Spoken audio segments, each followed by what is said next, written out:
Hello and welcome to NJBIZ Conversations. I'm your host, Jeff Kanige. My guest today is a great friend of the show, and he's CEO of OceanFirst Financial. That's Chris Maher. Chris, welcome back. Great to see you, Jeff. Good to see you too. I have to start. It's always good to check in with you about what's driving the economy, both in New Jersey and around the country. So I have to start today with the big news over the weekend for viewers who are tuning in now. We are speaking on June 23rd. Over the weekend, the United States attacked Iran in an effort in what the Trump administration says is an effort to degrade their nuclear weapons capabilities. Today, Iran has retaliated, firing missiles at American installations in the Middle East. There's concern about commodities prices, particularly oil. Given the continuing turmoil in Gaza, Ukraine, and elsewhere, does this sort of thing, what looks like a war, is this going to have some significant drag on the economy, do you think? Well, Jeff, it's a little bit too early to tell. What we did see, which is interesting, when this first started, when Israel started their attacks about a week ago, Right. we saw the commodities markets kind of dislocate at that point. You saw oil go up quite a bit and expressing those concerns about, would there be a broader issue that we had to worry about in terms of inflation in the economy and people's Right. decisions. Interestingly, since the events of the last couple of days, the commodities have stabilized and oil's even come down a little bit. Mhm. So there's two sides to this coin. One side is obviously the disruption in the Middle East could cause issues here. The other side is there is a view among some that this has de-risked the environment somewhat, in that it is unlikely we're going to have nuclear weapons in Iran, at least for the foreseeable future. So you have to kind of look at it both ways. We'll see in the coming days how that sorts out.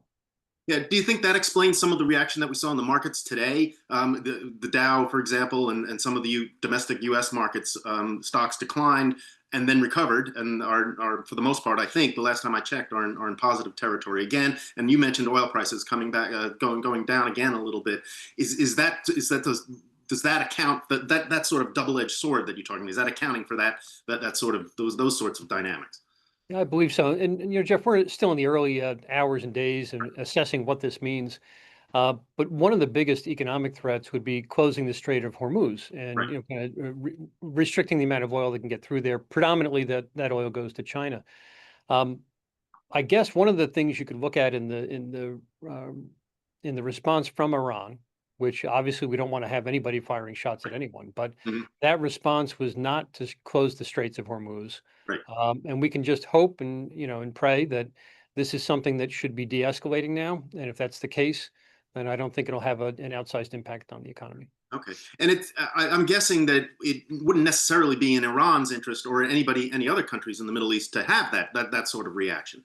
Yeah, that's the trap. Mm. Iran is dependent upon oil exports. So closing the Straits of Hormuz really hurt them as much as anybody else, maybe more than everyone else. So hopefully we won't see that happen. Hopefully we're in a de-escalation phase, but it certainly warrants watching.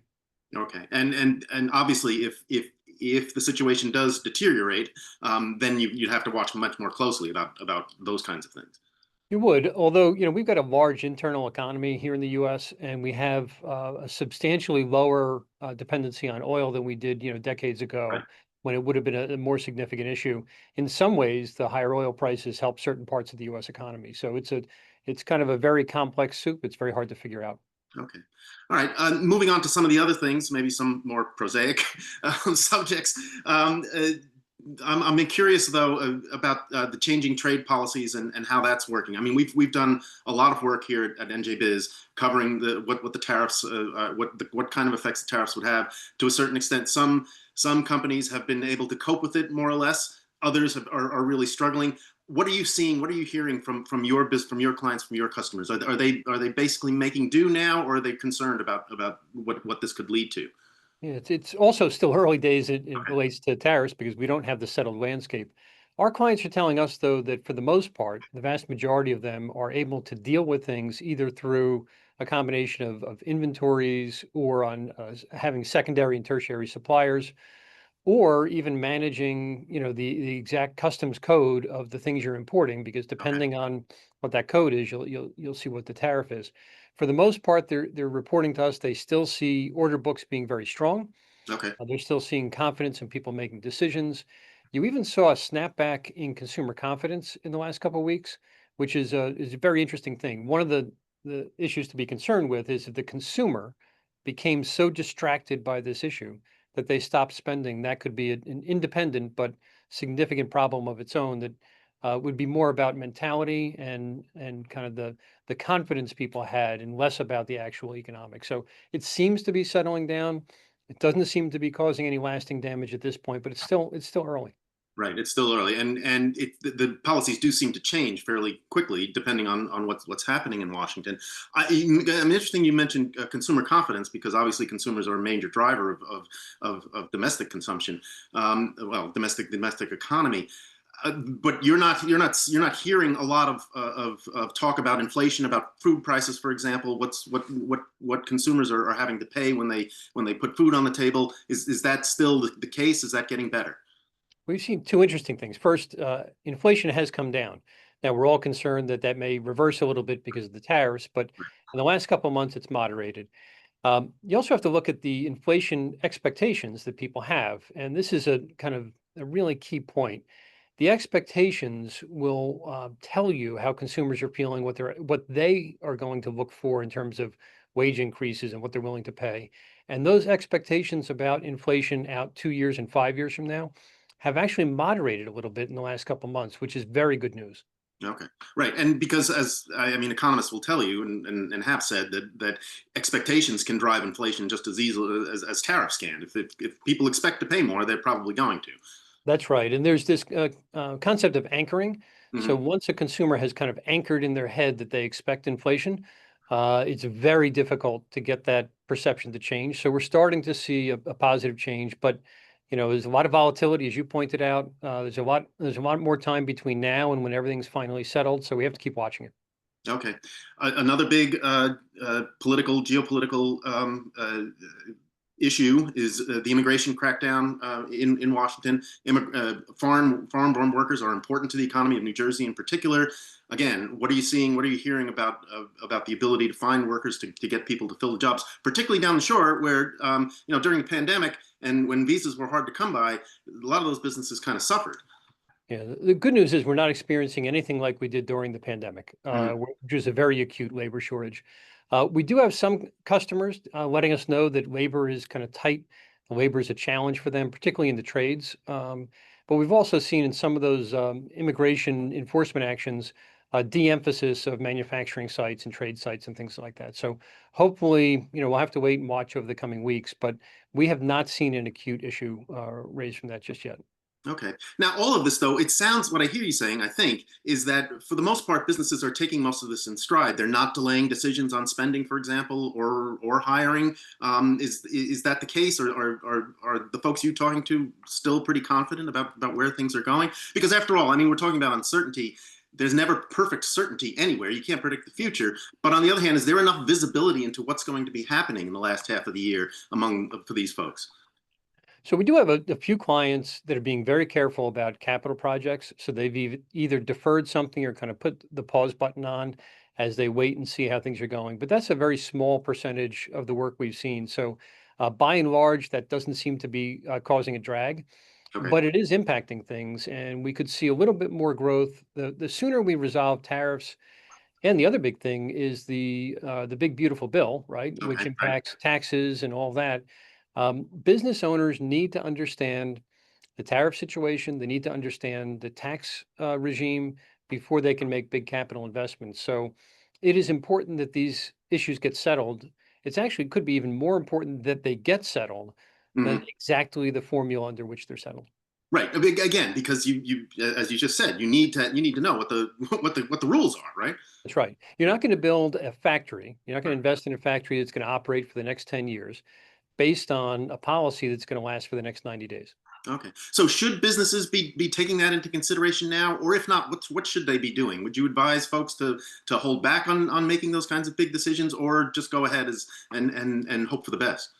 I think it depends very much what segment of the business they're in. Okay. So there are some long-term investments you can make around, say, cyber security, artificial intelligence, anything Hmm. that's defense contracting. These are on long-term cyclical positive trends.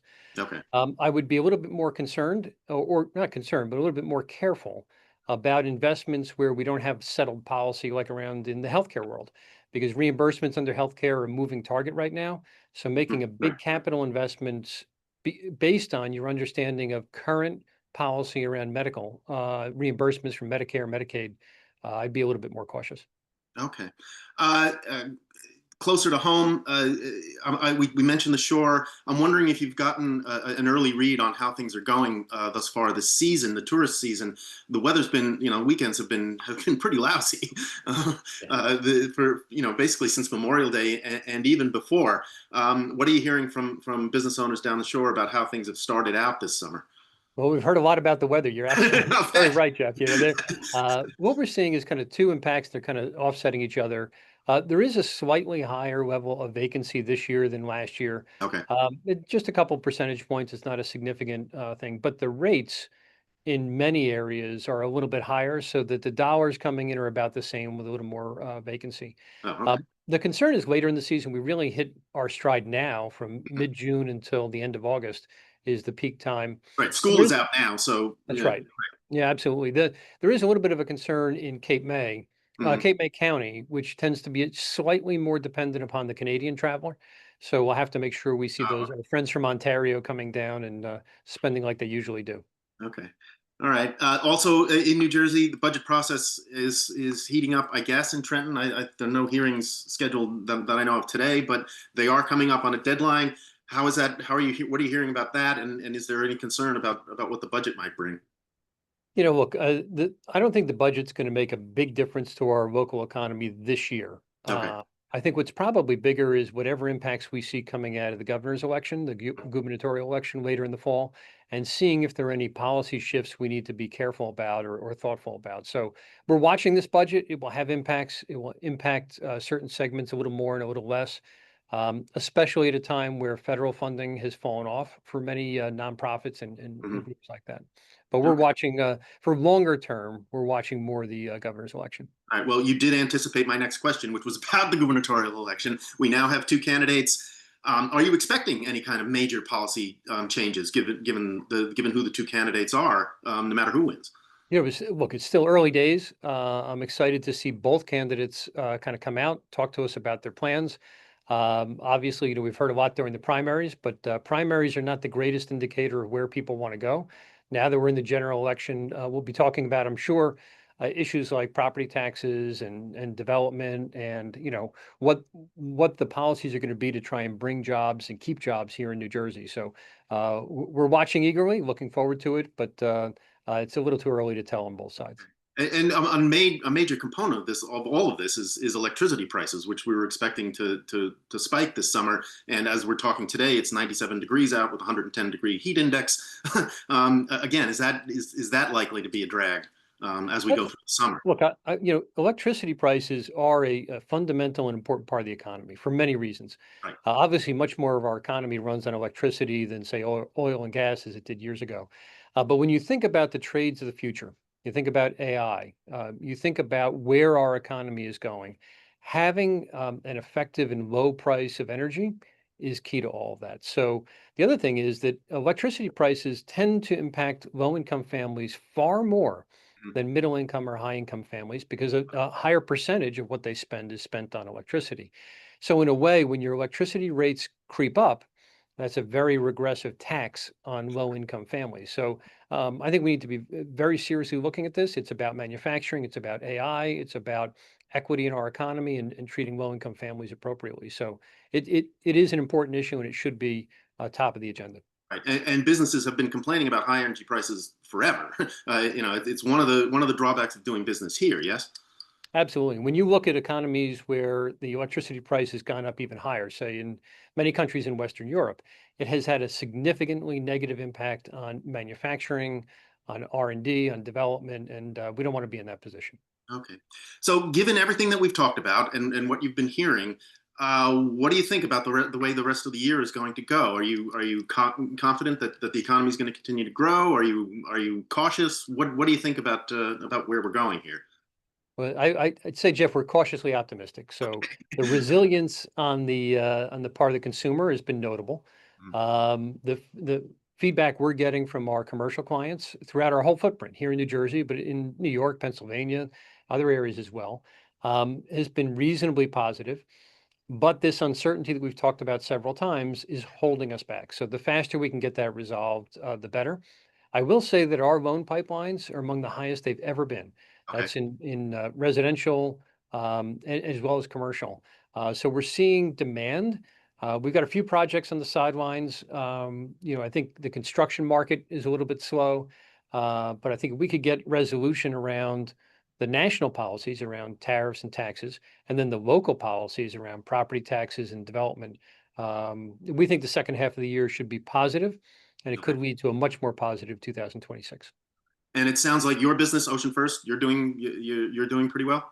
Yeah, we're doing great. One of the positives of the current rate environment is it's allowing the rates to normalize, and most banks, including OceanFirst, have had a positive improvement to margins and earnings in the last few months, and we hope to see that tailwind over the next year or two.